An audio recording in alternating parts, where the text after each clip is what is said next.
വീടെടുത്ത് കിടന്ന് ഉരുളുക എന്നുള്ളത് കണ്ടിട്ടില്ല, കേട്ടിട്ടേ ഉണ്ടായിരുന്നുള്ളൂ. ഇപ്പോൾ വ്യക്തമായി കാണുകയും ചെയ്തു. ലൈവ് ഫീഡിൽ ഇപ്പോൾ അതാണ് നടന്നുകൊണ്ടിരിക്കുന്നത്. ഷാനവാസ് കിടന്നങ്ങ് ഉരുണ്ട് മറിയുകയാണ്. ഇന്നലെ നോമിനേഷൻ സമയത്ത് ജിസേലിൻ്റെ വസ്ത്രധാരണം ശരിയല്ല എന്നൊക്കെ പറഞ്ഞാണ് ഷാനവാസ് ജിസേലിനെ നോമിനേറ്റ് ചെയ്തിരുന്നത്. ഇന്നിപ്പോൾ ജിസേൽ അത് കൺഫ്രണ്ട് ചെയ്യുകയാണ് ഷാനവാസിനോട്.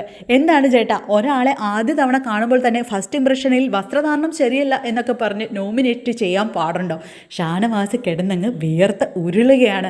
ഷാനവാസ് പറഞ്ഞു, ഞാൻ നോമിനേറ്റ് ചെയ്തത് നിങ്ങൾ എങ്ങനെ അറിഞ്ഞു? ബിഗ് ബോസിനുള്ളിൽ നോമിനേഷൻ്റെ ചർച്ചകൾ പാടില്ലെന്നാണ്. അതൊക്കെ ഞാൻ അറിഞ്ഞു. ചേട്ടൻ പറഞ്ഞത് കേട്ടവർ എന്നോടും പറഞ്ഞു. അവർ പലരും എൻ്റെ അടുത്ത് വന്ന്, ഒരാളല്ല പലരും വന്ന് എൻ്റെ അടുത്ത് കാര്യങ്ങൾ പറഞ്ഞു. എനിക്ക് മനസ്സിലായി. പക്ഷേ ഷാനവാസിന് അത് അങ്ങോട്ട് അക്സെപ്റ്റ് ചെയ്യാൻ പറ്റുന്നില്ല. എന്ത് തന്നെയായാലും ഞാൻ നോമിനേറ്റ് ചെയ്തത് ജനങ്ങൾ കണ്ടിട്ടുണ്ട്, ബിഗ് ബോസിനറിയാം എന്നൊക്കെ പറഞ്ഞ് വല്ലാതെ കിടന്ന് കഷ്ടപ്പെടുകയാണ് പാവം. പക്ഷേ ജിസേൽ വളരെ ധൈര്യശാലിയായിട്ട് നിന്ന് ഈ ചോദ്യങ്ങൾ ചോദിച്ചുകൊണ്ടേയിരിക്കുകയാണ്, ഒട്ടും പതറാതെ. കട്ടിൽ ടാസ്കിൽ ഏറ്റവും കൂടുതൽ പേർ വോട്ട് ചെയ്തതിൻ്റെ ദേഷ്യത്തിലാണ് എന്ന് തോന്നുന്നു ഷാനവാസ്. എന്തായാലും അവിടെ വന്ന ബിൻസിയോട് ഷാനവാസ് പറയുന്നുണ്ട്, ഞാനിവിടെ എല്ലാവരും ഉണ്ടാവണമെന്ന് ആഗ്രഹിച്ചു പോയി. കുറച്ച് ദിവസം കൂടെയല്ലേ നമുക്ക് ഒന്നിച്ച് നിൽക്കാൻ പറ്റൂ, അത്രയും ദിവസം സന്തോഷമായിട്ട് നമുക്ക് നിൽക്കാം എന്ന് ഞാൻ വിചാരിച്ചതാണ് എന്നൊക്കെ അങ്ങ് ഇമോഷണൽ ലൈനിൽ പറയുകയാണ്.